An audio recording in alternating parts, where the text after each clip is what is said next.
and I'm probably paying top dollar for this, but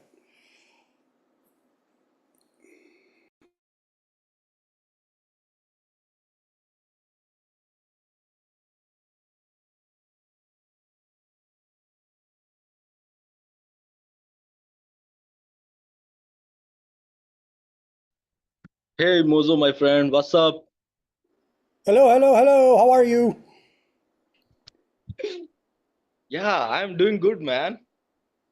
So it's my birthday today, and my wife is forcing me to have wonderful birthday cakes and birthday cupcakes and a nice dinner. So I think I'm going to be in a sleep coma tomorrow.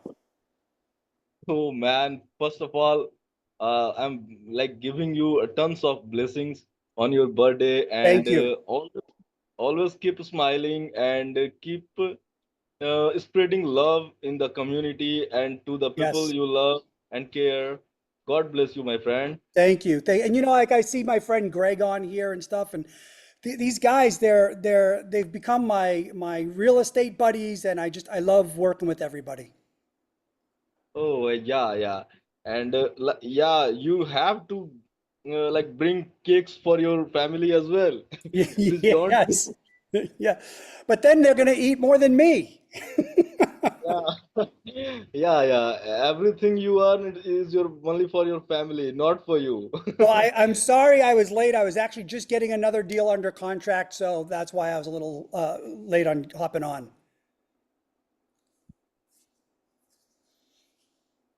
Greg, I'd love to have cake every day, but I've lost 31 pounds, and I would gain that weight back in 2 days with the way I Oh, eat. wow. So you are taking care of your health. I'm trying. I'm trying. Yes. It's tough when you grow up in a big Greek family, and I think people of other ethnicities can relate to this. It's always about the Mhm. food. It's always, your mother's always like, eat more, eat more, eat. So it's,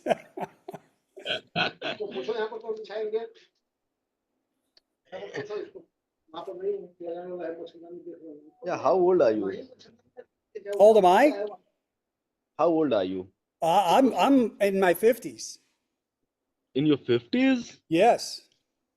How many kids do you have? I don't have any. My daughter, my wife has a daughter. And then I've got a couple of nieces and nephews who are also my godchildren. And Oh, I FaceTime them every day. In fact, they just tried calling me, so I'm going to call them back after this call.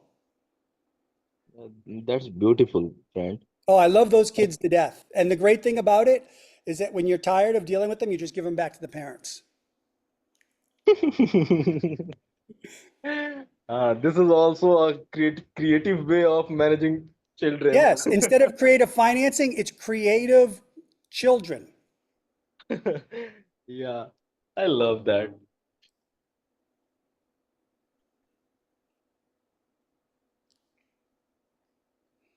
It's great to see everybody hopping on. Excellent.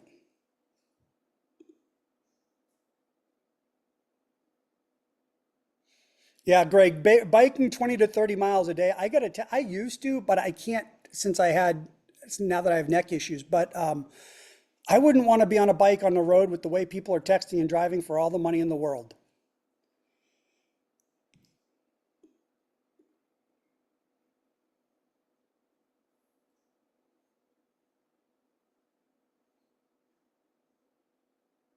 There's Chris. Hey, Chris, my buddy, how are you? Doing amazing. How about yourself? And I know I owe you an email back. I'm not ignoring you, I promise. Take your time, bro. Take your time.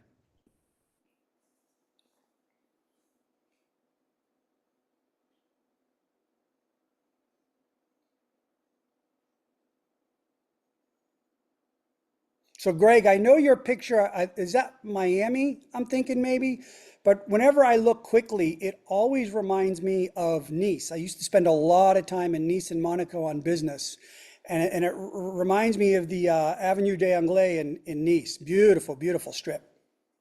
I always kid my wife and I say when I go international, I'm going to open my Mojo Michael headquarters in Nice.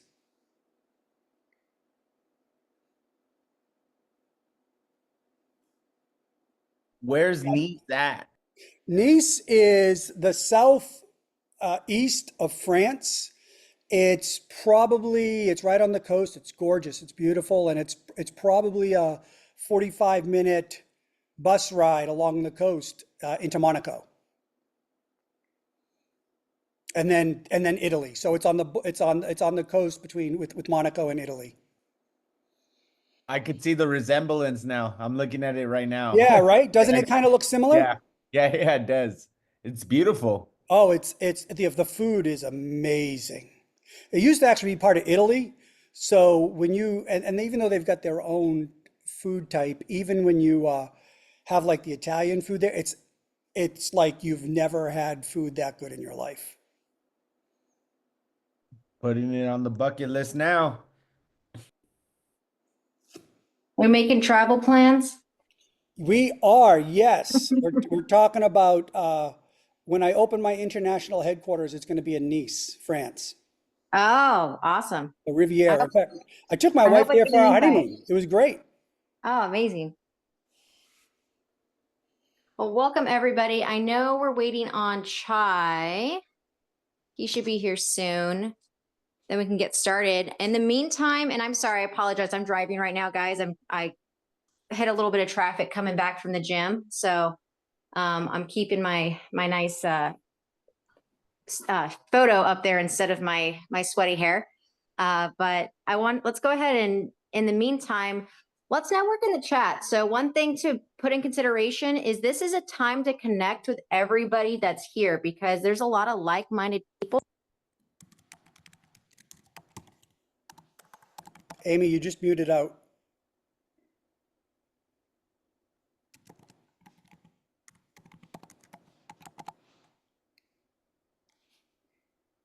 Am I the only one who can't hear Amy? No, I can't hear her neither. She probably lost service. I hate Zoom with a passion. Hello, hey guys, how are you? Hey Mojo. Hello, Chai. hello. Thank you for being patient. I'm so sorry my son hit his head while playing here. Is He's everything trying there? to. Yeah, he's okay. He's okay. Nothing crazy. Just yeah. Then my other, yeah, I mean, just they were fighting or something. I don't know what happened, but anyways, there's too much drama. They're being kids. I know, right? How you doing today? Excellent, excellent. I'm excited. I'm looking forward to this. Me too, man. This is awesome. I love talking REI. I mean, if you don't already know, Amy, did you go into the introduction by any chance? I tried to. I'm driving right now, and I think my Okay. Bluetooth cut me off, so I don't know if everyone heard what I said, but Oh, I okay. was No, go ahead. So Amy connected me with Mojo. Amy, like you guys already know, Amy and I are working together in a DSCR brokerage, and she's also going to help us out with the underwriting power hour going forward. So Mojo and us, we connected over an event we are trying to put together in July. So Mojo's partner is Nick Legamaro. Some of you guys probably already know him. So I mean, we just happen to know each other very well, and Mojo and I just found out about each other. So Mojo and Michael run a community called Creative Dealmakers. Am I right? Yes. Yep. So they are some of the like OGs. In fact, they are the real OGs. When I tell you this story, what I'm about to say, you're going to realize what OG really means in this industry. So when Pace Morby started his career, Pace Morby came to Nick Legamaro and his former partner, and I guess Mojo was involved too. I don't know, but I didn't talk to Mojo about this. Probably he doesn't know that I know this. But Pace came to these guys to get basically a blessing about starting the sub 2 community. So Eric Sage is fairly close to Pace. Am I right? Yes. So Eric has helped with, I mean, again, Pace is a great guy, no doubt about that. That doesn't make one person better than the other. But just to tell you that how far back these guys go and how much they have done in this industry is phenomenal.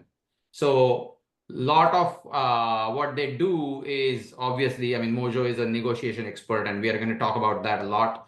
But these guys are they are the OGs of the sub 2 world before the word sub 2 was even popular. There was no such thing as calling it a sub 2 back then when they were taking over notes subject to. So then Pace came and made it, I mean, popular, and he formalized it, and I mean, lot of things. He created a lot of support structure. But back then, when there was no support structure, these guys were still buying, and they, I mean, you guys are still sitting on a ton of notes. Am I Oh right? yeah, yeah. So in fact, if you guys ever create a note and realize, oh, what did I do? And I want to get out of this, these are your best bet. They will buy the notes from you too. I don't know what they're doing right now, and we'll get into that shortly.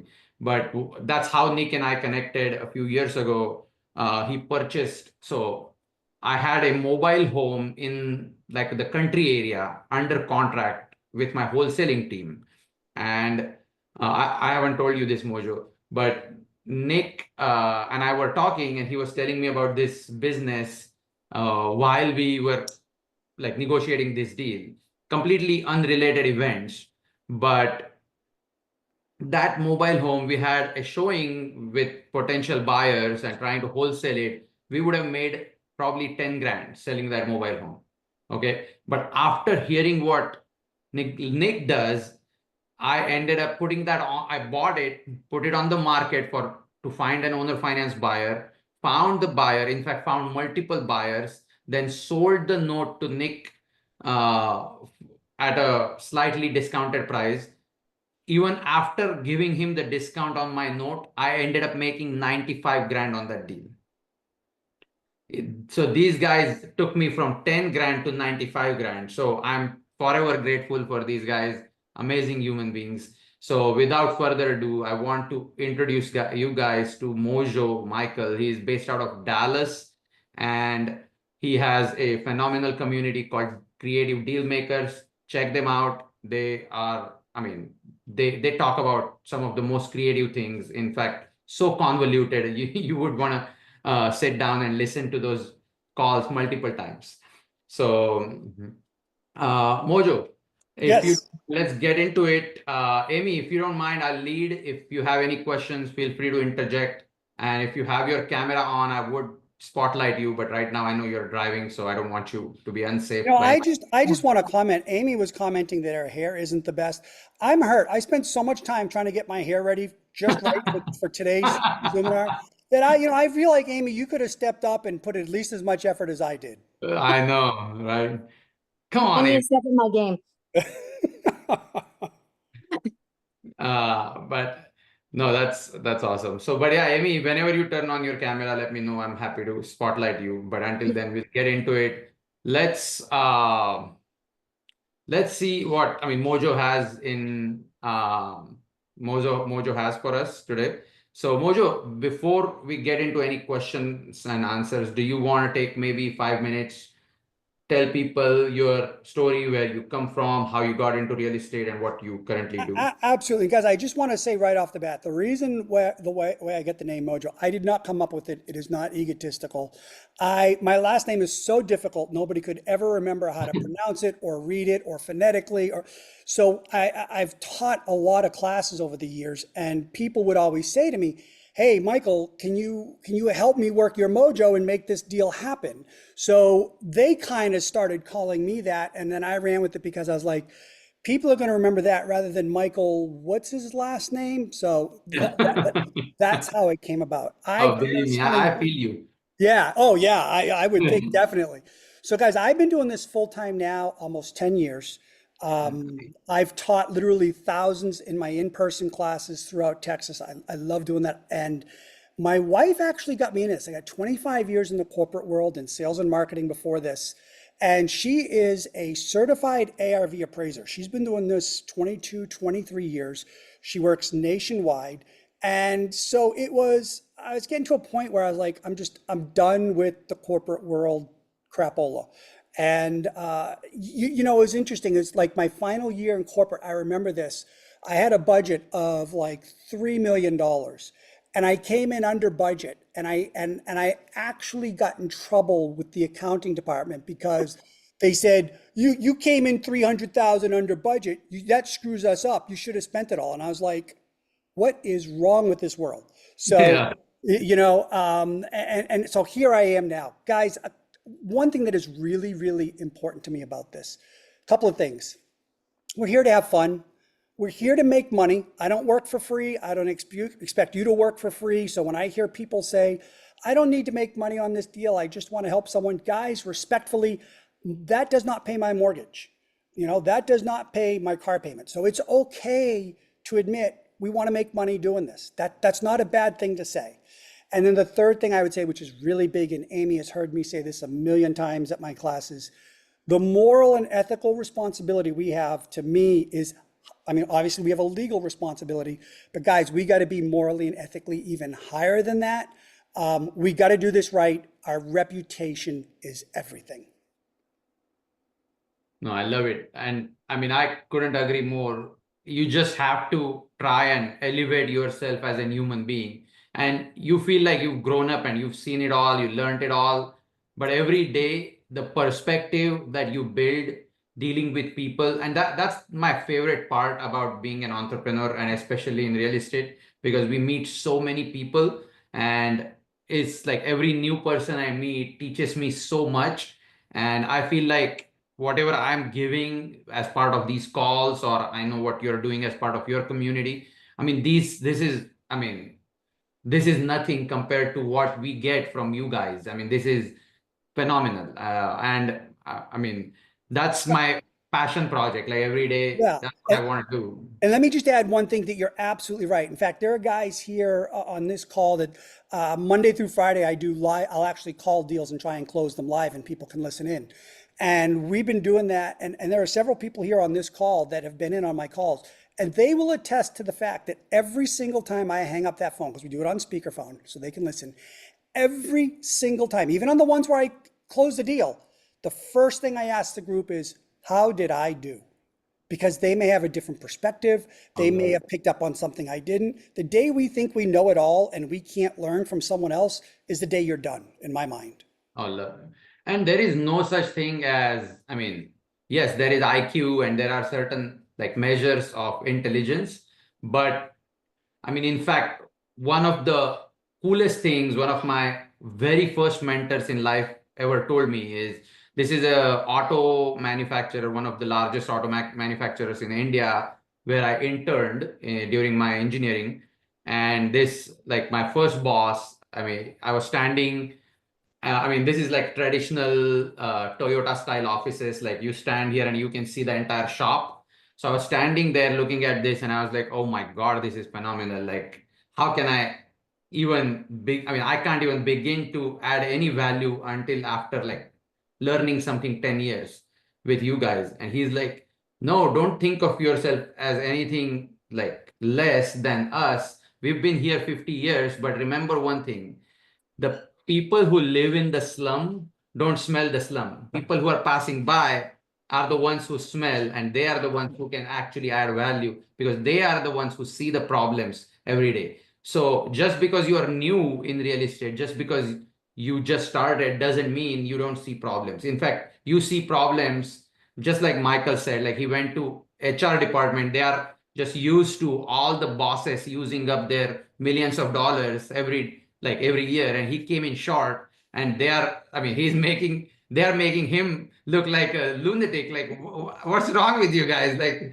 so this is so amazing. I love that we started off with a gratitude to all these people that we think we are adding value to, but in fact you guys are the ones adding value to our lives, and I'm here begging for that value every week. So thank you all from the bottom of my heart. Truly, you all this social media work that I do, I call it literally social work more than anything else because I haven't really monetized on it directly. I mean, obviously, the value I get from this and the connections and the business I get, it adds tremendous value. But I feel like this is just changed my life truly. But yeah, you tell me, I mean, do you, if you want to get into more, I mean, I do want to dig a little into your background before we get into the negotiation and how Sure, it ask came me anything you'd about. like. So before real estate, what industry you worked in? Yeah, so I was in digital marketing and originally sales, and then I went into marketing and digital marketing. And I've worked both for corporations and I've worked on the marketing side. So I was actually, when I started to get into digital marketing, I was, I worked for one of the very first email marketing companies where before it was even a thing. So like we actually had the very first personalized email, and Mercedes was one of our customers, where you could send an email to somebody and it would actually say, "Dear John." It would actually pull their information from and that was Wow. like cutting edge. I was like, whoa, end of the Is it world type thing. is that company called like that? Yes. Do you know No, which? they ended up, it was a small Texas company. That's actually why I moved from Boston and Oh, okay.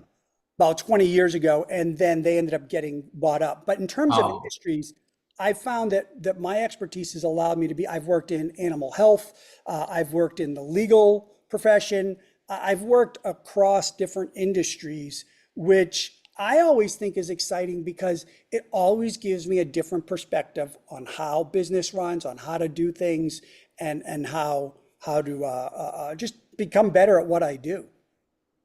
I love it, love it. So, I mean, with the sales and marketing background, you are probably in the perfect industry for yourself, which is real estate. I mean, if you come from, and what is your educational background, if you don't mind? Yeah, so I have an undergraduate in, it was actually multidisciplinary. It was in international political science, specifically the Middle East. Oh, wow. And then I minored in business, and then I have a master's in management of innovative companies. Oh, wow. And I'll say, I just want to add this, which is kind of funny because as outgoing, my wife calls me kind of a schizophrenic in a loving way because as outgoing as I am on this, or when I go to teach a class, if you put me in a room full of strangers, I become a total introvert and I'm Wow. horrible. Yes. And so when I started this years ago, before we had skip traced numbers, it was door knocking. And I literally door knocked on thousands of doors. And I will tell you, I used to pray they wouldn't answer the door because I was so uncomfortable with it. And that was, I call that the Navy SEAL training of real estate Oh, I negotiation. love Yeah, that when you are face analogy. to face with somebody and they're mad and you need to overcome those objections, if you don't make any money. That was the best training in the world for me. I love that. That's gonna go on my story today. Okay. That's what I learned. I mean, I love door knocking, and I mean, there is no. That's what I tell people. I've been in real estate 10 years, and there is no strategy in the book I haven't tried. And I think door knocking is your probably, I mean, is the true nothing out of pocket way to get into real estate. But you And also hear every excuse in the world and you learn how to overcome them. exactly. Because you meet real people, you see real problems, you see real houses, how people live. Yep. Some actually, I mean, you can differentiate from what's genuine and what's something that people just brought onto themselves by just acting stupid and making bad decisions all their lives. So you get, I mean, the gut feeling that develops by actually knocking on doors, not only gut feeling, you also develop a sense of protection, how to protect yourself, because you are going to put yourself in uncomfortable situations where, I mean, people, I mean, something, I don't know if you know Andrew Arriaga, one of our sub to Houston leaders. So he was almost not attacked, but he was in a very uncomfortable, and he runs a door knocking team every Saturday, by the way, for those who are in Houston, if you don't already know that. But amazing. And that's, I mean, I didn't start with door knocking, but I started with bandit signs. And I Yep. went to the roughest areas of town that I'd never stepped foot in ever.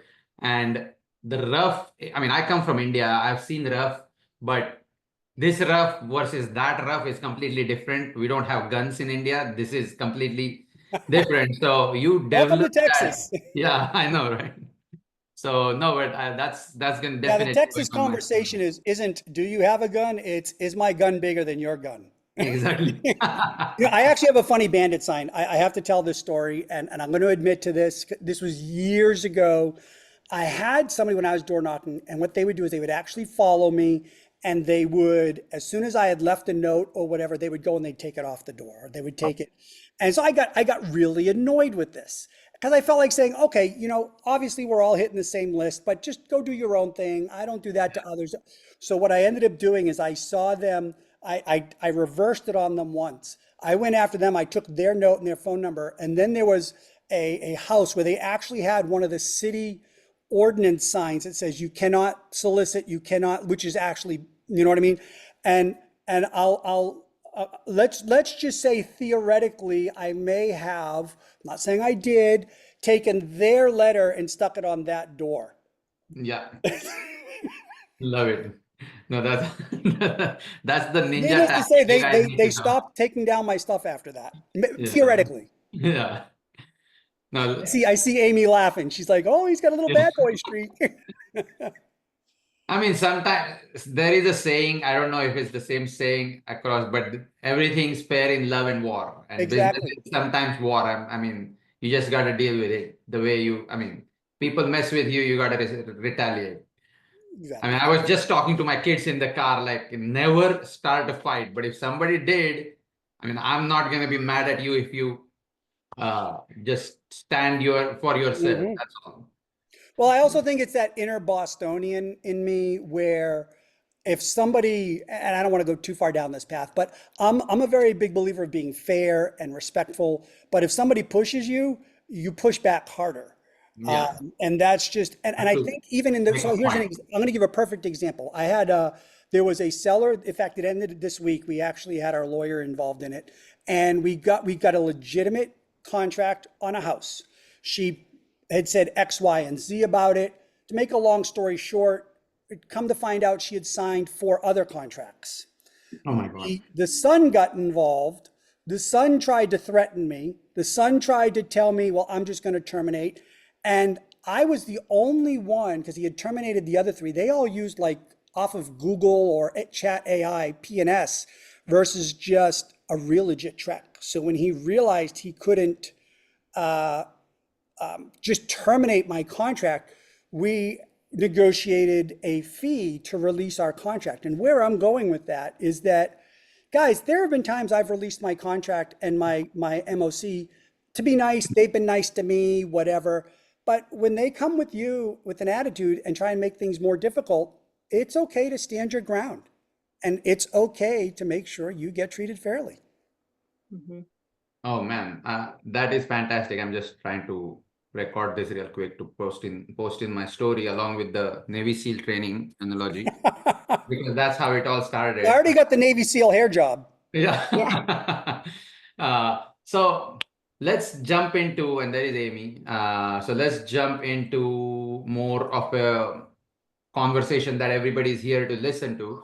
So I know you have this phenomenal background in marketing, like actual, I mean, non-digital and digital marketing. And you are one of those people, rather, we are one of those people where we were raised to like learn the like on ground, in person marketing ways. And then midway in our life, we had to switch to, oh, forget about all that. Now you have to learn something new. So I mean, I call myself fortunate, and I mean, no matter how many, you can see things negatively or turn them into a positive thing. So always, I mean, I recommend everybody, I mean, don't blame anything you cannot change. Just play with the cards you're dealt. So with that being said, I feel like people like us and who have almost unfair advantage over kids like that are born in the last 10 years because I mean we are just naturally used to doing things without the internet. And some of these things like door knocking, for example, those are, I mean, you can increase your success with door knocking by using all the data from the internet, but still, and while still using your skills in person. So that, I mean, that combination hits the hardest, I mean, in a way, in this. So Mojo, if you don't mind me asking, like, what are your current marketing strategies that you employ in your business? And I want to talk about marketing first because that's the topic we are on. And then I'll kind of switch to negotiations. But in the marketing space in real estate, in the last 10 years, what are the strategies that you've used and found success, and now you've pivoted to something else? What are those, and why you pivoted, and what is it that is working today? Yeah, I have found that it's cyclical for me. That what worked 10 years ago then didn't work 8 years ago, but then it started working again 6 years ago. So what I say is, I am not a fan of putting all my eggs in one basket. We're going to involve door knocking. We're going to involve cold calling. We're going to involve a variety of different lists, both motivated and less than motivated, because each one of those lists has got a different type of person on the other end. And I'm not going to put all my eggs into just foreclosure or just MLS listings, because that is, I'm just not a fan of doing that. And different ones are going to be working better at different times of the year. So what I'm currently doing is I'm working all the different lead lists. I'm working there's one list I will tell everybody that I do not use. And I tried it for years, and I will never go back to using this list. I think it is an utter and complete waste of time. And that's the divorce list. And with my personal experience on the divorce list is, you generally have two parties that hate each other, that are forced to deal with each other, that are typically under some sort of court order. You can't do a sub two because they're trying to break away the financial relationship.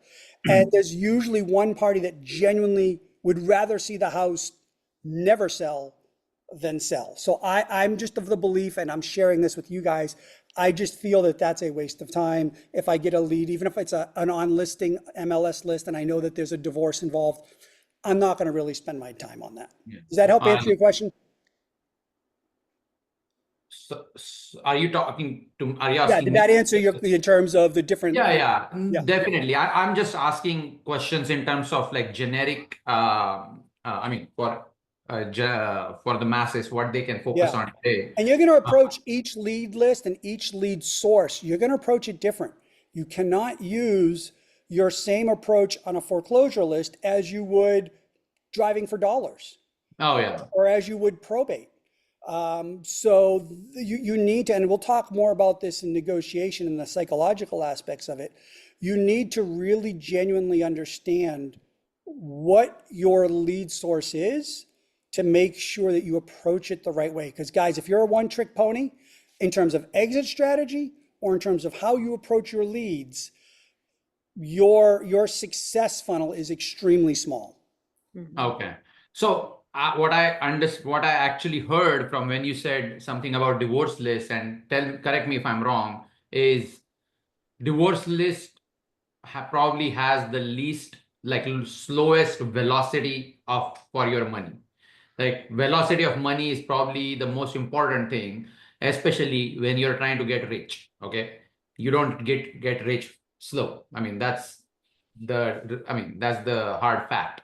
So if you want to focus, and that, I mean, this is new to me. In fact, I never thought of it like that personally. I have so I no longer have a marketing team. I ran it for years, and now we feed off of so many leads just from like the teaching and the community aspect of things that we stopped doing it.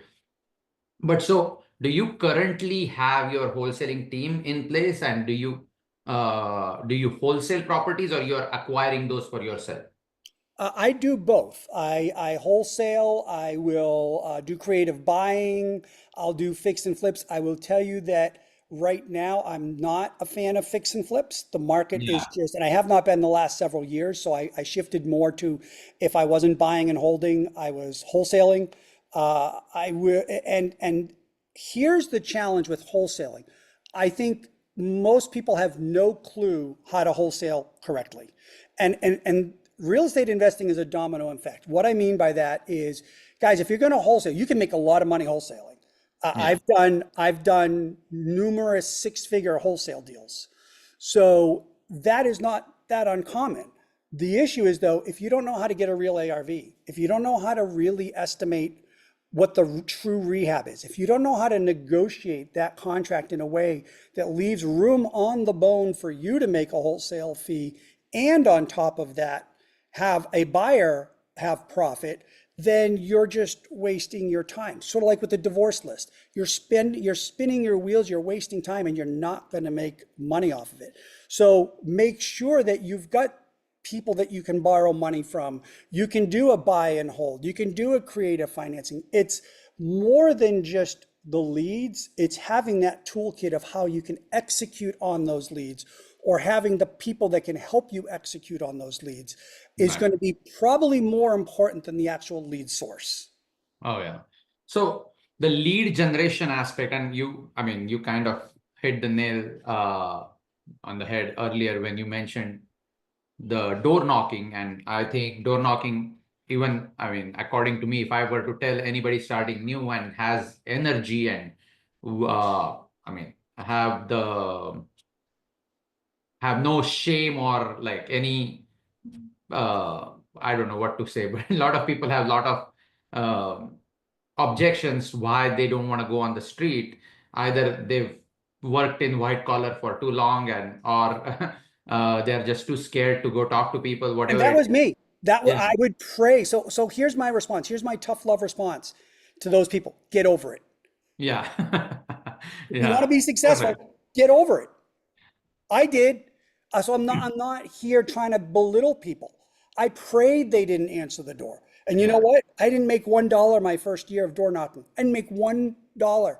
And that's when I really started to become self-introspective and really self-focusing and saying, even now, could I have done better? What should I have done different? How did that play out? Yeah. That's that, and listening to others and taking a little bit from you, Jai, a little bit from Amy, a little bit from me. Guys, don't go repeat and do just what I do because I do that. It's not going to work for you. Oh, that is so good. So that is like the backbone of why we do Underwriting Power Hour. Yeah. What Mojo just said, don't I repeat the exact same thing in every call? The reason you are coming to these calls is not because I'm teaching you elementary level math to underwrite, because all of you guys already know that. It's because I am building a perspective for you to learn about yourself, your own, like, you need to learn. Most entrepreneurs, when they get into or start a business and make a plan, and they go, join sub 2 or other mentorships, and they are told to follow certain things, and when they do, they realize, I don't like half the things as in this. They just suddenly learn something about themselves that they didn't learn, and that's probably the top reason why 90% people fail. Okay, because they don't like doing certain things that are required. In fact, I have this my brother recently got into he quit his W2 and now he works for me full time. We also have an accounting company together. We do real estate accounting. So when he started with me, he told me, okay, I'm not like you. I can't do this like 24/7, 365.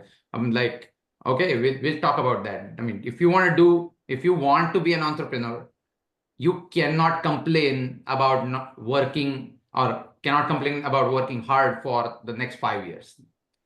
And after those 5 years, either you will start loving it and never look back, or you will realize where your plateau is and you will make peace with it and then slow down. So you cannot, and this is me and my wife's everyday conversation almost, that reality and expectation, the gap between those two things is stress in life.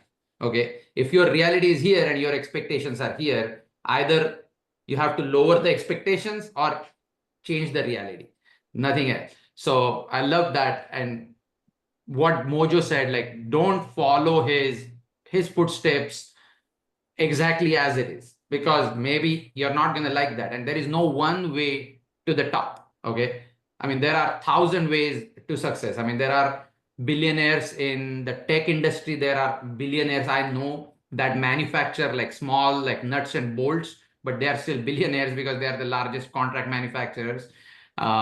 So there is all kinds of things that you can do, and there is, I mean, real estate. I don't know if you've seen that book, like 100 Ways to Be Successful in Real Estate. That's amazing.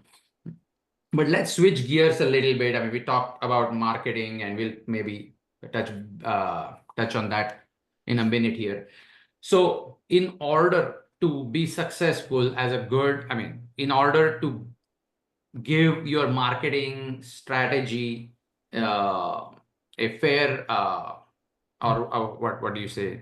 Like, make sure you have the right infrastructure in place for your marketing strategy to be successful. The biggest part that you need to address is negotiations, and who is doing those negotiations. So either you have a killer team of negotiators, or you are yourself leading that team and building that team. So you need to, I mean, if you get hot leads every day, but have someone like who has no idea about negotiation, you're gonna just throw your money down the drain. So in order to be successful, what are the, I mean, top like 5 things you would say that people need to really I mean, look inside and see if that's made for them or they need help? Yeah, a couple of What are things. First, don't be greedy. Don't be, don't expect you to do everything and not partner with people. You will be infinitely more successful getting 50% or 40% of 10 deals a month than 100% of one. So you build your power team. That's why I work with you guys, because you guys are experts in areas I'm not. I don't want to be an expert in those areas. I'm not interested in being an expert in those areas. Yes, I can analyze a deal. I can come up with an ARV. My wife will always be, as the certified ARV appraiser she is, infinitely better at it than I will be. That's okay. So for me to spend my time and energy to try and become experts, now you should still have some idea, but find the niche that you're great at. It may be finding the leads. For me, it's analyzing and closing deals. That's the part I love. I partner well with Nick because he's the creative numbers guy. And that's, don't try and be a one-man show. I can't stress this enough. That, and I would say the second thing is the mindset. And the mindset is, guys, you are not real estate investors. If you think you are real estate investors, I'm telling you right now, you're going to fail. You are psychiatrists. That's what you are. Love that. You are psychiatrists. Whether I'm working with fellow REI business people, I don't mean it in the sense of trying to trick them. I don't mean it in the sense of trying to fool it. I mean it in trying to understand how I can set them up for success. Understand personally what's the interaction where they receive the information better, because it may be different than a way that I say it. And understanding the people you're dealing with, especially the sellers or the agents. That is key. Guys, I'm going to give you the third biggest secret. Only once in my entire real estate career have I ever been the highest bidder on a deal that I've gotten. You don't want to know why? It's rarely only about the final number. It is almost always a pain point or something that we need to resolve. Maybe it's little Johnny they don't want to take little Johnny out of 4th grade class, so they want a lease back for the next 2 months so that they can finish up the school year. Bam, no problem. Let's make the numbers work.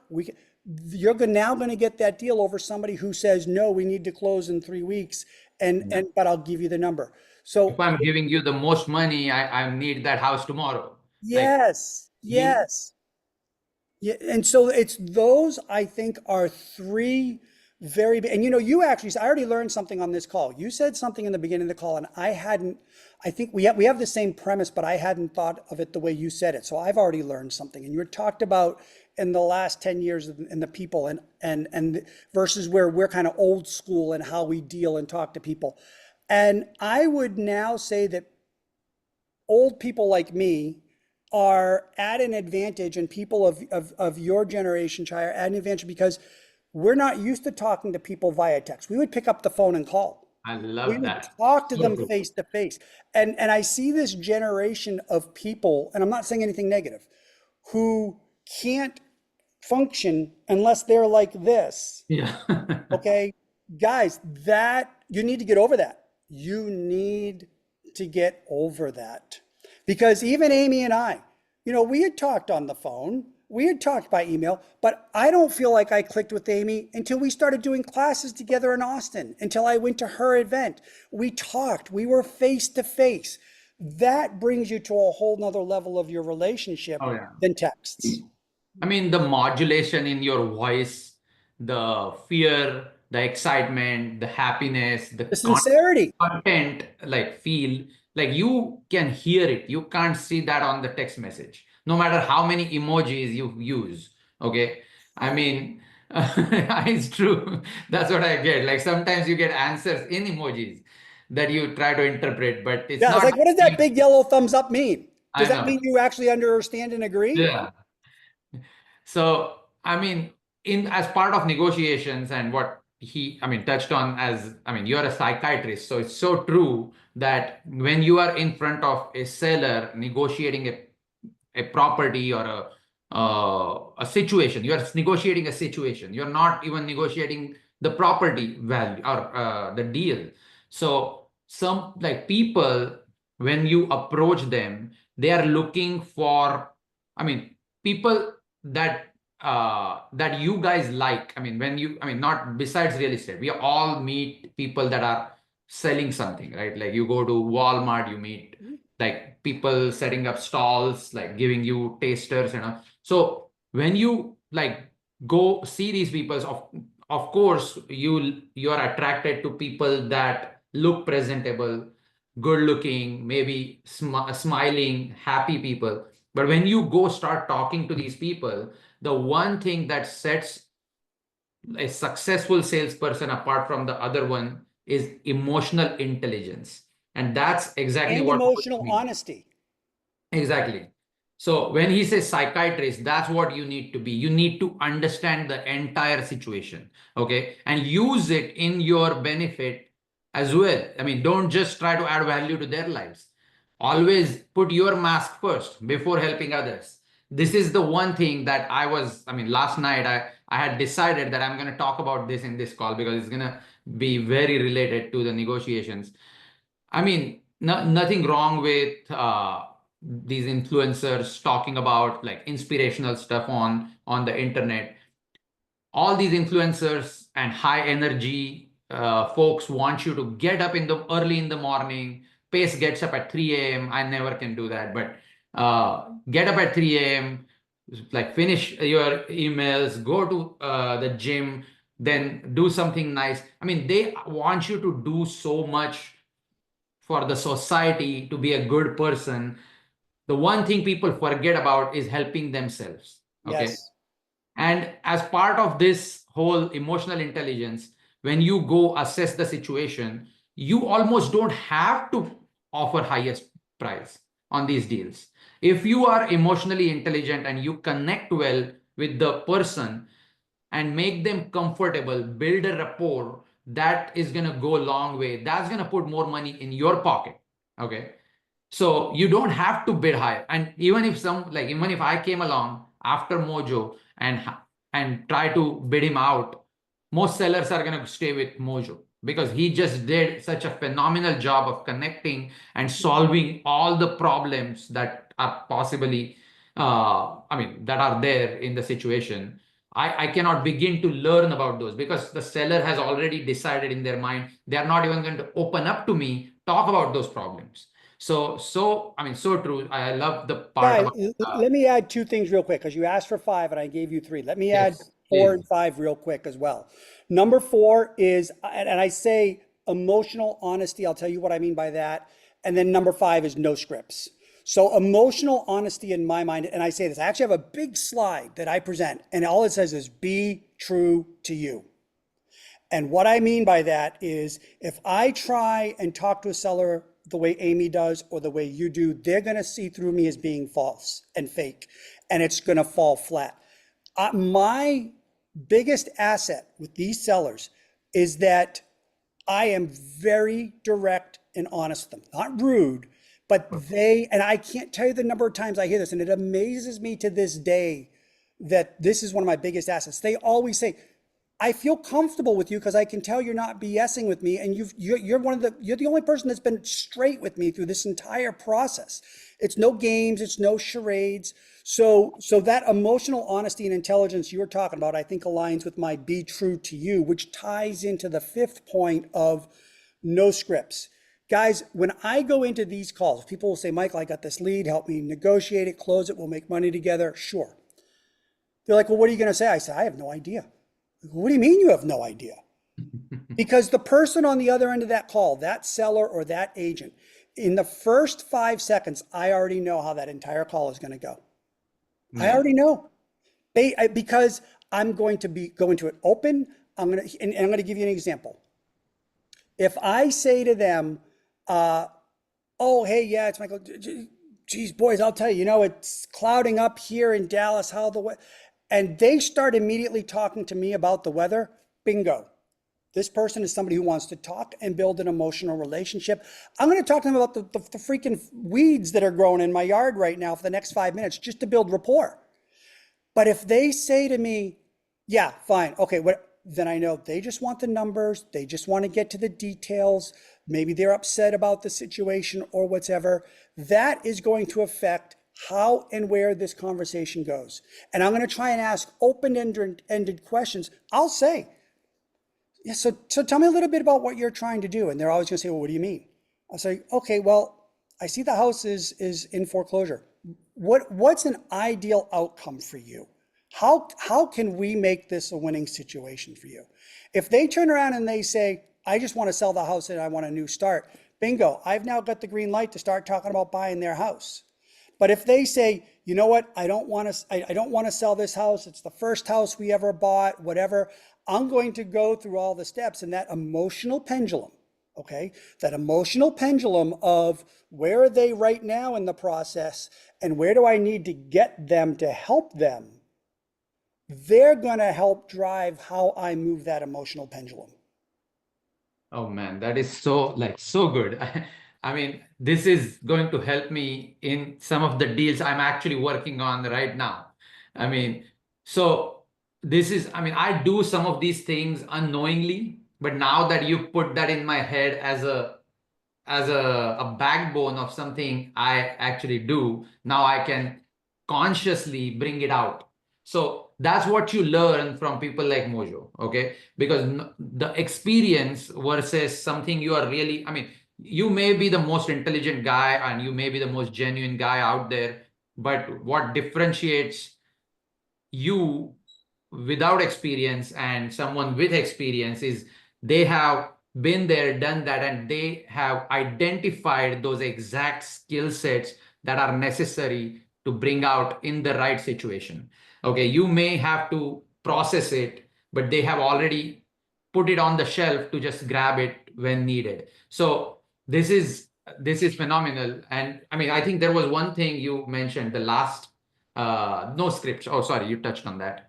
Yep. So I have created scripts over scripts, and I'm guilty of that in my career. But again, personally, I've never had to rely on the script because I use bullet points. I know, so there are 4 things that I can analyze and close any deal on. And I've closed I've gotten the last 400 plus contracts I stopped on the phone. I've never even met the people, and I don't need to. There's only 4 things I need to analyze and close a deal. What's the overall situation? Why is it listed? Why are they trying to sell? What's the problem? How can I help them? Motivation. Yep. Yeah. What's the level of motivation, which is different? Because there are a lot of people that are facing foreclosure in 2 days, and they still think that they're going to magically come up with $62,000 cash. Okay, so their motivation's really low. What are the rough numbers they want and or owe? And what's the rough condition of the house? And when I say rough condition, I don't want to know if the roof is leaking. I don't want to know if the HVAC is working. I want to know, how old is the roof? How old is the HVAC? Are there cracks in the foundation and walls? How old's the hot water tank? Is it original kitchen and bath? And are there any smokers or pets? Those are the real numbers I can analyze any deal anywhere in the country with. Love it. So going back, because you mentioned foreclosure a few times, are you currently, focusing more on foreclosure lists? Is that one of your top That producers? is one of them, and we actually, for a lot of the people in our creative deal maker, I provide a continuously updated Texas foreclosure list. We also provide on-market leads that we have our own special funnel that have gotten them to a point where out of maybe 1,000, we've now got 75 that are worth talking to. So I like to mix those lists, the foreclosure, the absentee landlord, the whatever eviction lists with the on-market lists. I don't bother wasting my time. If a house was just listed 3 days ago, nobody's going to talk to you. They think the house is going to sell in the first week. It's not. And I want it to be a little bit seasoned. I want them to be a little bit more willing to talk to me at that point. So yes, those are the different lists between my team that are working and then people who are part of our program that bring those leads to me to help them close it, that we work. Yeah, no, I love it. So after negotiations, so I want to talk a little bit about KPIs. Okay. So you touched on marketing, you touched on negotiations. So what are some of those KPIs after negotiation? Like you negotiate maybe 5 deals per day or per week, whatever your numbers are. How do you keep track of your goals and what are those KPIs? In your marketing and negotiation. Yeah, so I'm actually going to be counterculture on this. I personally think when I have a new investor come to me and they say, I want to have 10 rental homes by the end of this year, I think that's a mistake because you are going to force a square peg into a round hole to meet an artificial goal, whereas maybe because every deal, the numbers are going to, guys, it's like the number, it's like the real estate whisperer. The numbers are going to dictate what the exit strategy is. It doesn't matter what I want or what the seller wants. It does, but if the seller may want $100,000 cash to walk away with, but if the house is upside down, it doesn't matter what the seller wants. Okay, the numbers are what's dictating that. So for me, for KPI, the other way I'm kind of counterculture is I am not somebody who's just going to get any deal under contract to start with. I'm going to really work it. I'm going to make sure that it looks like there's a deal. I'm going to get fairly close to, if not exactly where I need to be on numbers, I want to get fairly close on it. I'm not going to spin my wheels and waste the time of opening with title unless I know that there's a much higher likelihood that there's somebody that we kind of is on our stay away list, and his name is 100,000 and then his first name, because he gets every deal under contract for $100,000 too much and then he never performs on it. To me, that's a waste of time. That's a waste of effort. So I am going to purposely narrow down, and I would rather say I only got 3 deals under contract this week, which is where I'm at so far this week. It could have been 6 or 7, but the other 4 would have taken me away from really making those 3 work. Oh, that's awesome. So, and this is, in your first year, you've been in this 10 years, you said, how long did it take you to know this? It took me a long time. It took me a long time to realize that I was the biggest impediment to my success. Oh my that God. I was doing everything wrong, that I wasn't, when I hear people, sometimes I actually have a calling team that people can hire for us to call the leads. And I hear the same thing over and over. Oh, you're not getting me good leads. Really? I'm closing from the same list. Everybody else is closing from the same list. The issue isn't the leads. The issue is you. Are you prepared to put in the effort to overcome? I did a live call the other day, and the person had called the lead and they said they're not interested in creative. They want nothing to do with creative. This agent wants nothing to do. I got on the phone with the agent and live on the call, I did it on speaker. Within 5 minutes, I had her saying, send me the creative offer. It's not because I'm smarter than anybody. I'm not. It's because I know how to push through the objections better. I already know what her objections are before she even knows what her objections are. It's not because I'm smarter. It's because I've heard them all before. Yeah. I mean, that's another thing. Like data is, you just have to, this is what I tell people. And I mean, tell me if you have another perspective, but whenever you are let's say you're starting out, you're not going to have all the data that you have. I mean, you literally need Mojo's brains download for that. And until that happens, you're not going to get it. So the only way for you to get it is really just enjoy the journey, take action, and make mistakes and learn from that. And that is the fun part. I mean, I'm worried about AI, not because it's going to take my job away, it's going to take my fun away, because it's just cutting all these process. I mean, literally making some of these experiences go away, right? I mean, I used to go and do something and talk to someone and get that information. Now I just have to ask AI and it already has it because someone fed it. So I mean, it's gonna have good things and bad things. That's a discussion for another time.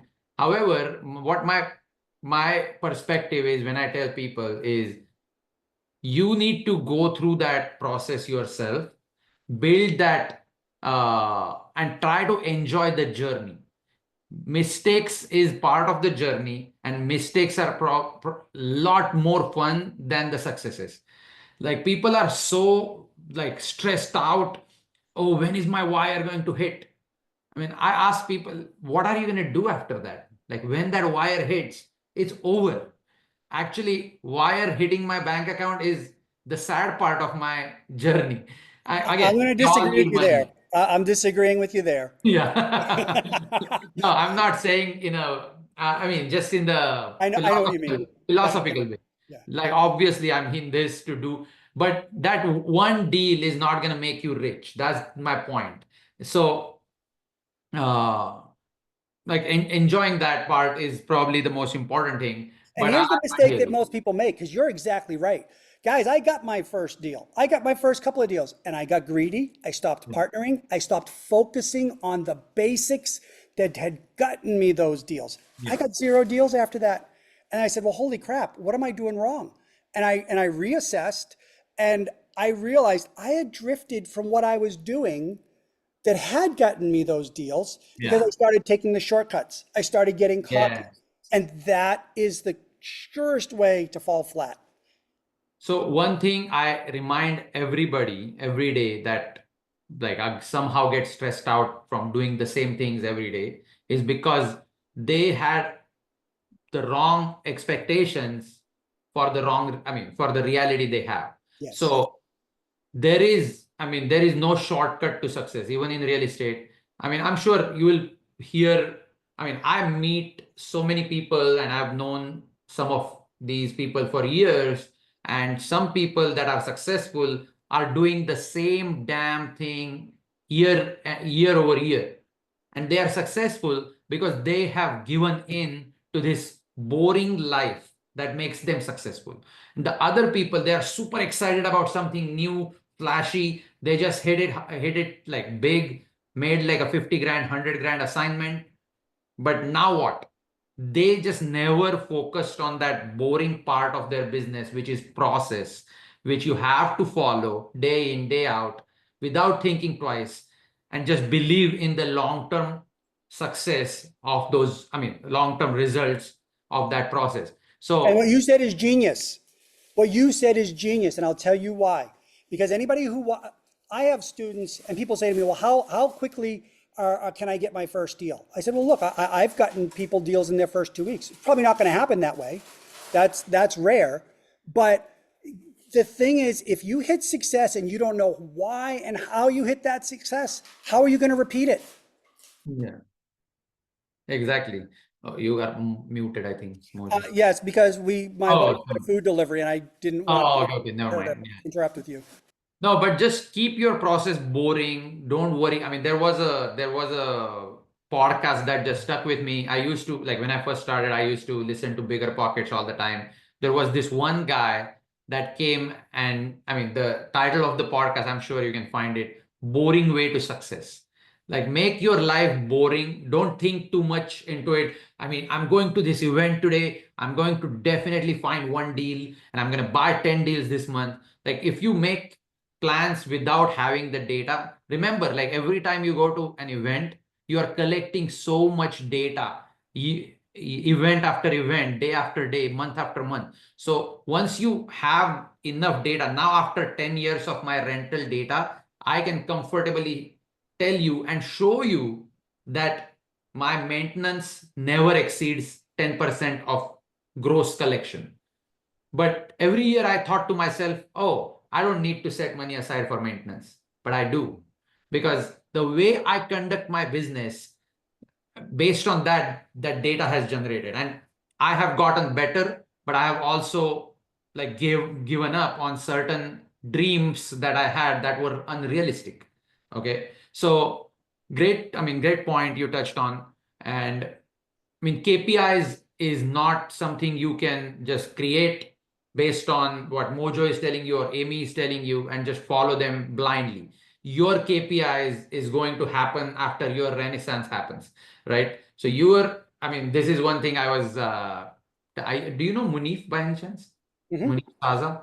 So Munif and I, we used to do a lot of business together, and he's a lot younger than me. And one of the things I used to get frustrated over is like, why are you doing certain things like this? I'm already showing you that what not to do. And then he would come. I mean, one day he came to me and told me, I know, Chai, you mean well, and I know, I mean, you're trying to expedite my learning curve, but we want our renaissance to happen, right? We want to go through it ourselves. We want to learn about ourselves and develop our own process that's going to dictate our own KPIs for our own life. And that stuck with me. And I was like, I mean, I let him go after that. Well, and I But think it carries over to our personal life yeah, because, I ended up, this may be TMI, I ended up getting married later in life. But if I had gotten married earlier, I wasn't ready.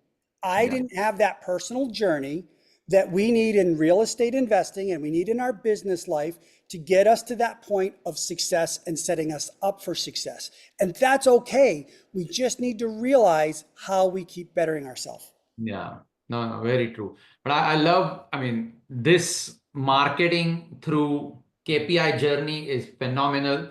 Uh, I mean, I know we are here to talk about talk more about marketing negotiations and stuff, but I want just a flavor of what you do with these deals, and just for people to understand or build a perspective, someone who has the similar goals with marketing or maybe similar skill sets with marketing and negotiations, what do you recommend they do when it comes to like building a portfolio, when they are missing or lacking those other skill sets besides the one you touched on? Don't try and do it yourself.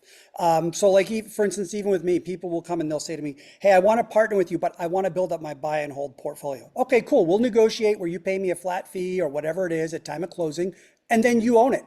But you need to get in with the right people. And I would say that look at don't just say you want to wholesale. I mean, currently I'm doing wholesaling. Currently I'm doing buying and holding. I'm doing Airbnb and rentals. We'll get them under contract and we may decide to buy it and then sell it immediately as seller finance or buy it and rent it out.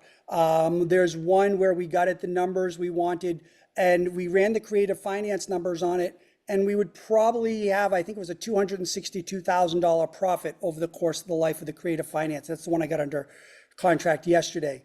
But you know what? We said, you may just try and assign it for a quick $30,000 right now.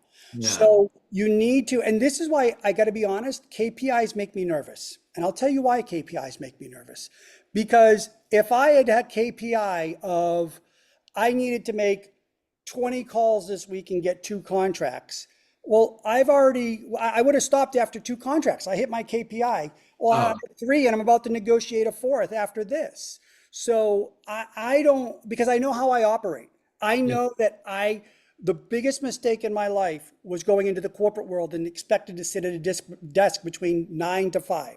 I work best where I'll get up in the morning, I'll answer emails, I may shoot a educational video. Then I'm going to get on calls. Yeah, I may go to physical therapy for my neck. I may come back and mow the lawn. Next thing you know, but I may be working deals till 8 o'clock at night. So I think what you said earlier was very true about we have these gurus that tell us what our day should be like and what we should be doing.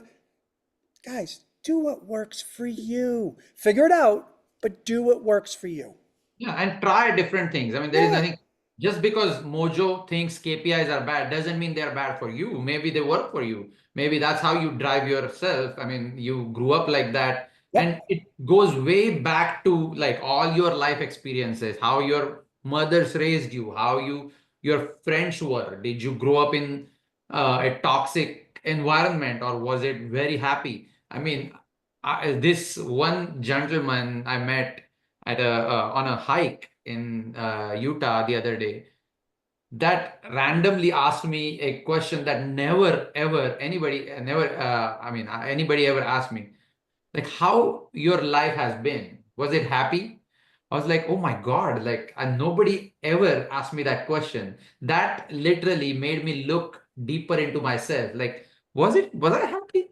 Like, because I come from a very modest background. Okay. I don't come from money at all. Like, I don't even come from parents who wanted to have money. Like, literally, like, completely different. Like, it was in the community I grew up in, it was frowned upon to even think about having more money. Like, it was more about like your knowledge is your wealth type of environment. And of course, nothing wrong with that either. But never can I ever say that I was unhappy. I was raised, I mean, I lived a great life, and I was content. I mean, although I had enough problems to celebrate the good times. So everything was in balance. So look back and look deeper inside. That's the one thing. I think that's the one message from today's call with Mojo, and so many nuggets. I mean, amazing. And never stop self-analyzing. Guys, we were talking before you got on. As today's my birthday. I'm in my 50s. Guys, Awesome. never Happy a birthday. day. Thank you. Never Happy a day goes birthday. by where I don't self-analyze. The MOC where we collected money on, and that check got written yesterday. Even that, I'm like, well, how could I have handled it differently? Could I have handled it differently? Could I? That is your path to success. Personally, I think is the continual just be self-aware of what you're doing, what's working, what isn't, learn from others, and never, ever become. I worked for a company and I was going to graduate school. I went to grad school full-time nights so that work would pay for it. And our stock price at the time was $110. And I wrote, my professor made me write a paper on it. I said, we're doing everything wrong as a company. And he said, you don't know what you're talking about. Your stock price is $110. Within 6 months, our stock price was at $2. And Oh it my was God. as simple as That this. hurt. And it never recovered above 14. It was as simple as this. As a company, we had started believing our own marketing that we were the best and nobody else could compete with us. And that was the cycle of doom. Love it, man. So, Amy, are we going to do any live negotiations today? Yeah, so I don't, unless anyone has any deals, anyone in the chat have a deal that they would like to do a live negotiation So with my Mojo was so like gracious enough to offer to do a live negotiation on the call today. If you guys have anybody that you need to negotiate with, he's gonna use his own techniques and show you guys. But if we don't have a deal, we can just go through the questions. If you have any questions, please drop them in the chat, and I'm happy to go through it. I'm looking through it. Thank you to everybody who said happy birthday. I genuinely appreciate that. And I think Also, what you said about life, Chai, I totally agree with you. Like I actually went through a time in my life for about 6 months. I was paralyzed with a neck issue. Oh my God. And everybody was like, "Oh my God, that's horrible." And my response on it is, it could have been worse. At least I was able to push through it. I was able to deal with it. It could have always been, and I'm not sitting here saying, "Oh, you need to think everything is wonderful." I'm Yeah. just saying, guys, just keep things in perspective and work on it. I mean, so true.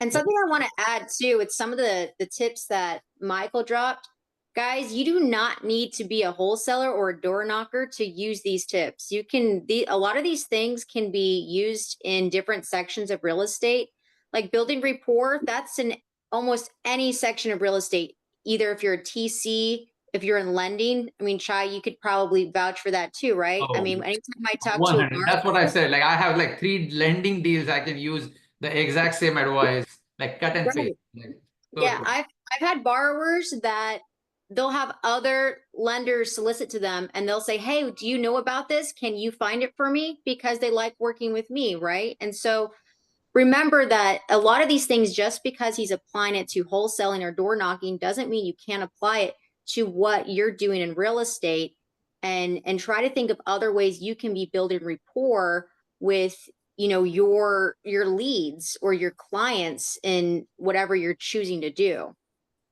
Very It's true. great information. Anything, I mean, whatever your jam is, I mean, try to pursue it, try to just enjoy what you're doing. That's all it takes, really. It's not that complicated. I mean, don't try to follow like completely. I mean, if your energy is at this level, don't try to follow someone twice as much or 50% as much compared to you. Try to find people that like you resonate with. Try to learn from someone who you think you can be.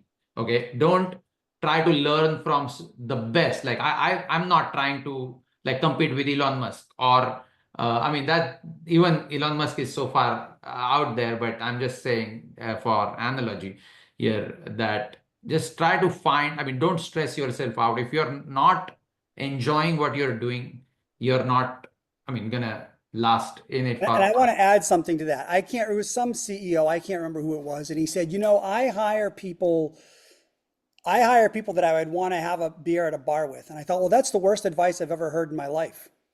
And I'll tell you why. There are people in my business path that socially, nothing bad. Our personalities are just a little different. And Yeah, that's okay. But you know what? We agree on the ethics, on the morals, on the legalities. We're here, we're decent people. We want to work and help each other. That's what I form my business relationships on. I'm not here to find a relationship. I'm here to find a good partner that we have the same fundamentals on and we can respect each other. yeah, And that is more important than everybody who's trying to say, I want to find my next best friend. yeah, Okay, you may, but yeah. focus on the business fundamentals. Love it, love it. No, thank you so much, Mojo, for coming on. I don't see any deal coming in, but if you guys have any other questions, please reach out to Mojo. How can people connect with you? What is the best Yeah, place? if they scroll up, I had actually put my info. It's easy. It's Michael, Michael at mojomichael.com. I put my phone number. You can also find out more about what we do. It's creativedealmaker.com. If you look at me on Facebook, I've messaged me, Mojo Michael. It's real easy. Remember, I say you don't have to worry about learning my last name. Would love for you to follow me. And we also have a Facebook group with about 7,000 people. It's free to join. I'd love for you guys to be a part of that because we try and share a lot of education, a lot of deals, and I want everybody to participate in that. And Yeah, Michael, I also dropped your school thank you. education Thank you. link in the chat as well. So if you guys are interested in looking at his school platform, check it out. It's also in the chat. And guys, I practice what I preach. I'm telling you right now, I know I'm going to learn a lot from Amy. I'm going to learn a lot from Chai. I learned from Nick every day. And it was funny because Nick was on the call that I did yesterday when I closed that deal. And he turned around and he goes, I would have handled that completely different. And in an affectionate way, I turned around and said, that's why you're the numbers guy. Yeah. And you're not the guy on that's okay. We know what each other's strengths are. And so learn from each other, help each other, partner with each other, and you will have a lot more fun and be a lot more successful. I promise you. Oh, Mojo, we got one question. Yeah. So someone's asked, just curious, how do you manage the tonality on your calls with the seller? So if it's always going to depend on what is the lead source first and foremost. What I mean by that is if I'm calling somebody who I know is a lead on probate, I'm going to have a very different tone that if I'm calling somebody who's on MLS. It's still gonna be professional, but it's gonna be a different tone. I also, remember I talked about that first 5 seconds of that call? That person is gonna set the entire tone for the rest of that call. And guys, there's no, like, some people will come to me and say, well, what strategy did you use to close that deal? And my response is always the same. All of them. Guys, a conversation is an ebb and flow. It's a give and take.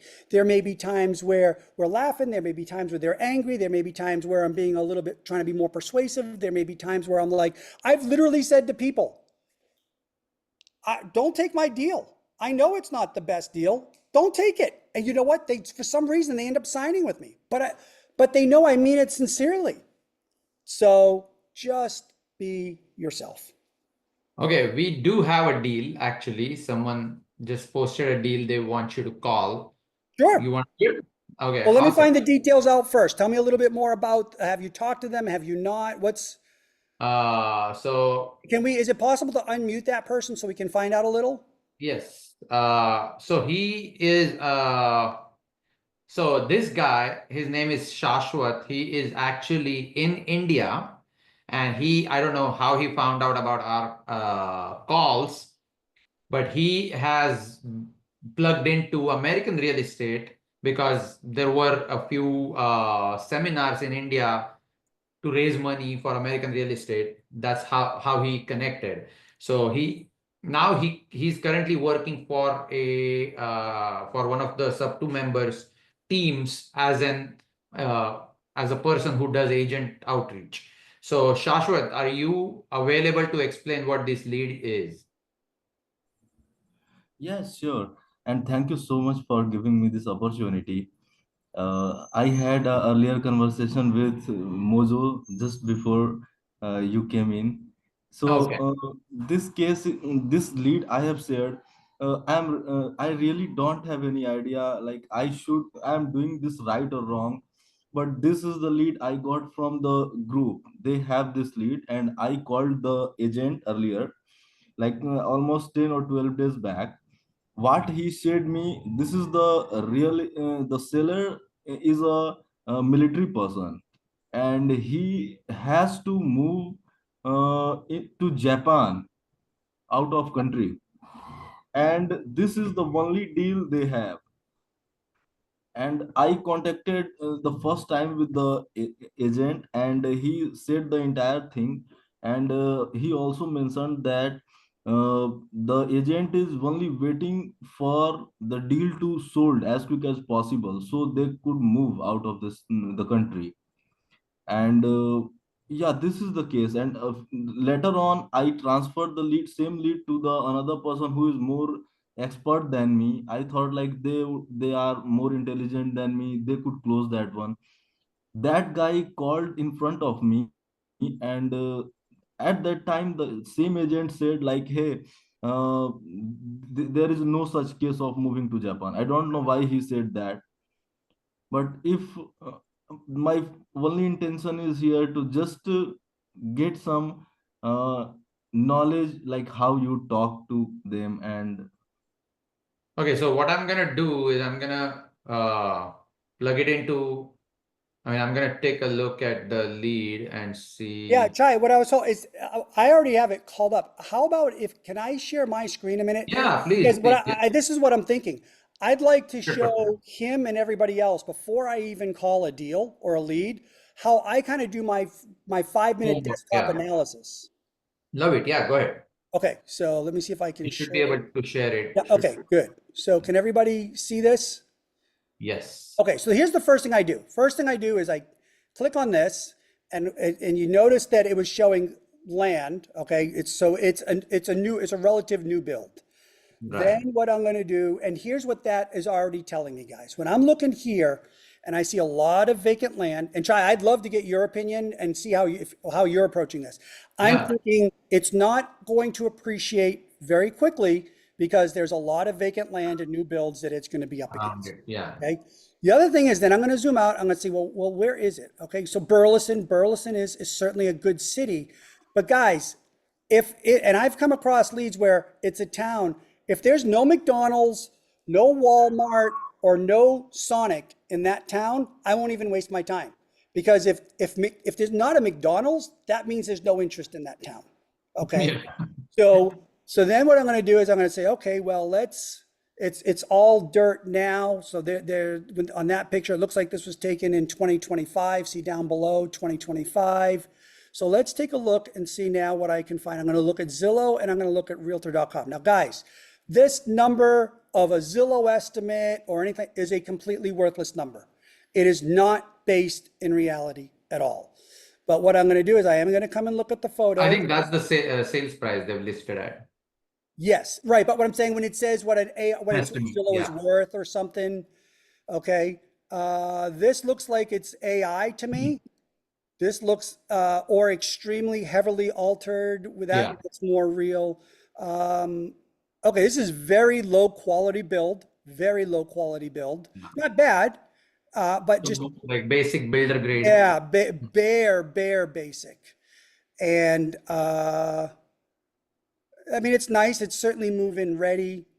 We're looking at this. Nothing objectionable about it. There is a lot of white. It looks clean, though. I don't see any stains in the ceiling. I don't see a popcorn ceiling that I would need to scrape.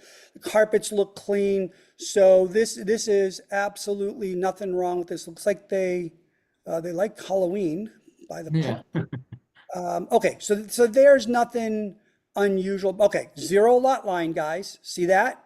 Yeah, very tiny lots. So other than you probably couldn't even put a grill there because it's going to go right up to here. Okay, they got room for that there. So you can have a little dog if you wanted, whatever. And this is the new neighborhood, and look at all that vacant land, guys. Okay, so now let's see what this says about it. The only reason why I'm going to read this marketing spiel is because they're going to say if there was any updates, which there wouldn't be. This is a new build, I'm sure. It's a 4,700 square foot lot. It's a cheap HOA. That's good to know. Yeah. But Man, for big yeah, house. it's a 4.3. Guys, look at this. Nothing's happening. It is flat. It For is. W, this is very weird. Yep. So now what I'm saying, okay, now I want to see how long, guys, they've been trying to sell this since May of, oh no, it was bought in 2023 of November of 23. So he's got to have 0 equity in this. Oh yeah. 0 equity. Because look, it looks like he paid somewhere in the mid 4s. We don't know the exact price. And he's already listed less than that. Yeah. Okay? So what I'm seeing on this, I'm already seeing on this, he's only got one real option on this, and that is a creative financing. Unless he's willing to come to the table and write a check for a loss, the only deal is a creative financing deal. Now, here's the thing. I personally, you can't fix and flip this because there's no room in the numbers for it. Nobody's going to pay more than this. It's been sitting on the market. He's got no equity in it. So if I were to do this, I would say, okay, it's going to be a creative finance where I could come in and I could probably get a seller finance where somebody only comes in and pays $20,000 down payment and they get the deal here. So Chai, I would love to see how you are looking at this now from your point of view. So, I mean, very similar. Again, my knowledge of DFW area is limited, but we've had a really good success in Crowley, but that was with a wholesale deal, not a creative deal. I mean, cash wholesale deal. So from investor standpoint, and the deal we dealt with in Crowley was on a acre and a half versus this is barely 5,000 square feet. So in that regard, when I look at a creative deal, plus this is also purchased in 2023, so the chances of interest rate being high are very high. Yep. So I would my first question would be about the interest rate, like before I even gauge the motivation of the seller. Once I know the interest rate is about 6% or something, which is very likely, I'm probably going to scrap that lead before I even get into any other negotiation. I Even agree with you. I don't think it's a lead. Yeah, it's not even a lead at that point when you can't do much about it, because a property that is worth 435, 440, it's pretty much on the upper end of the affordability spectrum. That's what I call it, like affordability zone or spectrum, whatever. So in Texas markets, if you're in Dallas, Dallas is fairly premium market, and you can find owner finance Hispanic buyers in that 400, 450 range. Again, as you go above the 400, there is a limit of how many buyers are looking for houses in that price point. So your chances of finding that buyer are limited. So it's already on that higher side. So if, let's say, you found a buyer, again, we are talking very technical stuff, and if you're not understanding, you're not alone, so don't worry. But one of the things, and I skipped a lot of things in between, so, and I'll just try to fill in the gaps a little. But if you end up end up convincing this seller and getting this deal under contract, one of the only strategies that you have to make money off of this deal is, I mean, maybe two strategies, but the second is really not a strategy. To sell it to an end buyer who will just buy from you. But even in that scenario, they'll probably buy at the same price or less from you. So that's not really a strategy. So the other strategy is to owner finance it to a buyer who cannot get a loan on their own, uh, and will pay you higher interest in return. Okay. But since it falls on the higher end of the spectrum, you may or almost have to give them a discount on the interest rate. Now, if you yourself get it at 6, 7% interest rate, which is what we've seen in 2023, your chances of giving them any discount are very, very limited.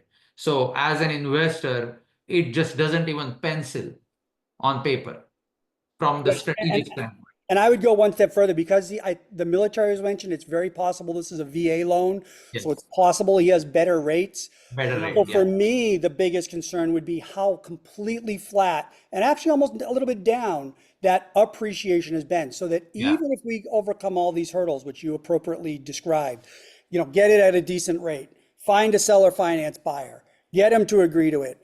I would say the chances of this appreciating so that for me to be able to make money on it if the loan's called due, for me to be able to get out from under it, I just personally would not spend any more time on this lead.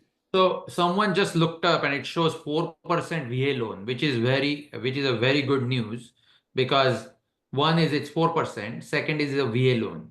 So what it means is 4% is low enough where you can find a buyer and still lower your interest rate from 10 to 9 to 8 to even 7, and it'll still cash flow for you. And when it's a VA loan, one thing that sets it apart from the regular loans is it does not have a personal mortgage insurance, which is huge because most of the creative deals that you end up putting under contract happen to be FHA, because again, I mean, let's not get into that discussion for now, but they happen to be FHA, and FHA loans have PMI.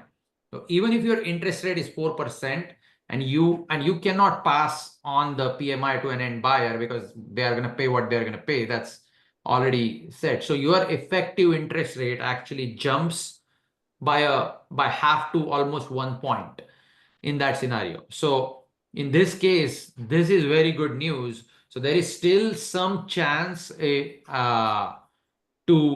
I mean, pursue. I mean, there is still some reason to pursue this deal because of the interest rate alone. But remember, the only exit strategy for something like this would be to find an owner finance buyer, unless, again, you are someone who practice co-living and other strategies, but again, you are limited because of HOA and the neighborhood is brand new. So if you create a mess, you're going to be in trouble.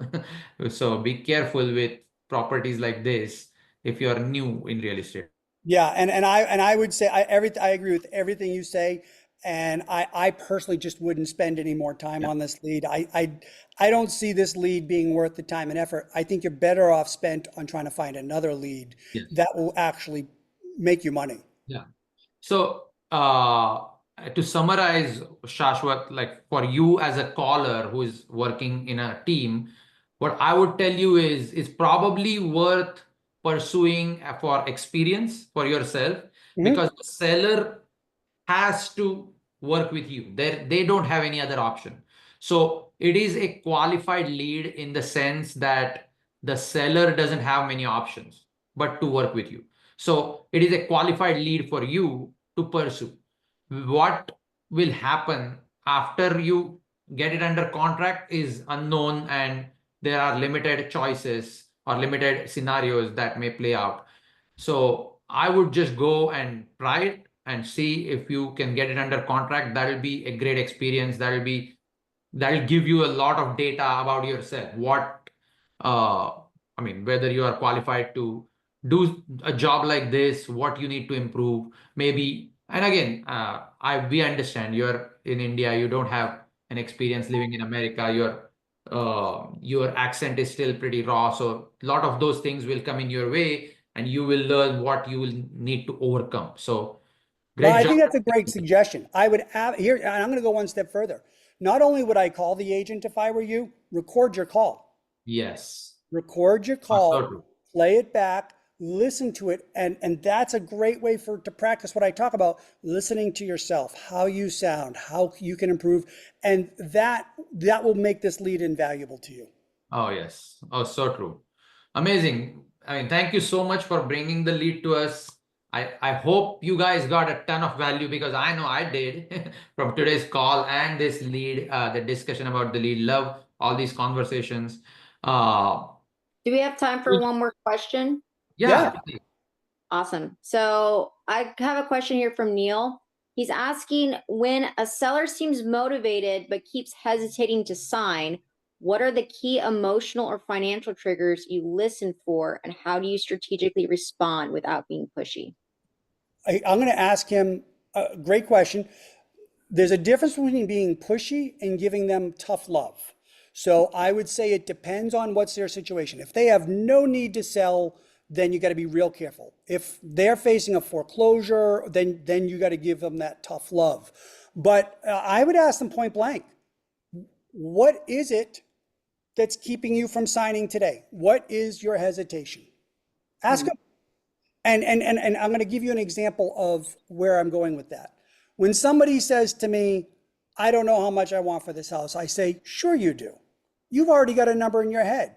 They're like, no, I don't. No, I don't. I really don't know. And here's what I do. I turn around and say, okay, I'll give you $5,000 for the house. Oh, well, I'm not going to take that. So you do have a number in your head. And so this person most likely already knows what the hesitation is and what the issue is. It may just be that it's sentimental to them or whatever. So I would say, understand the situation. If it is a foreclosure or if they're behind on payments, you got to give them a little bit of that tough love, saying, look, every day you're waiting, the penalties, the fees, the interest, your equity is going down, and you are making it more difficult to move on with the next step of your life. Because it's all true, and that's not being pushy, that's being caring. So you got to uncover remember, psychiatrist, you got to uncover what the real issue is, because once you know what that is, then you can get to the heart of the matter. And you'll, by the way, it may be an issue that you just can't overcome, but at least you know it. Yeah. No, so true. So there is a request from the same person who brought the Crowley lead to see if you have the time and if you're interested in calling the agent live, just for everyone to listen to. If you don't have time, it's totally fine. We'll probably bring them on your call next time. Yes. The same thing. Yes, because my wife is going to be yelling at me if I don't spend any Yeah. time with her. I know we are running like over almost hour and a half here. I'm so sorry, Shashwat. Thank you so much for bringing the lead. And there is one more lead someone else brought. And again, the value and the intent of this call is to show you the way. There is no way we can get to every one of you. So try and keep up and maybe learn from others' questions and conversations. That's the whole intent of this And call. guys, I do live calls 5 days a week. Yeah. We can Monday, Tuesday, Wednesday, Thursday, 1 o'clock Central, Friday, 12 o'clock Central. I'm happy to deal with your leads then. Awesome. Find Mojo online, follow him. I mean, this is phenomenal for myself personally. I hope you got the same value out of it. And thank you so much, Mojo, for coming on today, taking your time away from your family on the weekend, especially. And would love to see you on your calls as well. And I'm definitely joining. I would love to have you guys on my calls. We'll schedule it. We'll have you Yes. as a guest speaker because I love what you guys do. I love your attitude. And you know, you said it earlier when you said you enjoy it. This was fun for me. Yeah. Same here. Yeah. Awesome. Thank you guys for attending. We won't be doing the underwriting today. I mean, just to switch it up, we add guests in between. We are eventually going to split those into 2 separate calls. But until then, I will see you guys next week on Saturday at noon Central. Thank you. Thanks, everybody. Take Thanks, care. Bye, Michael. you guys. All right, bye.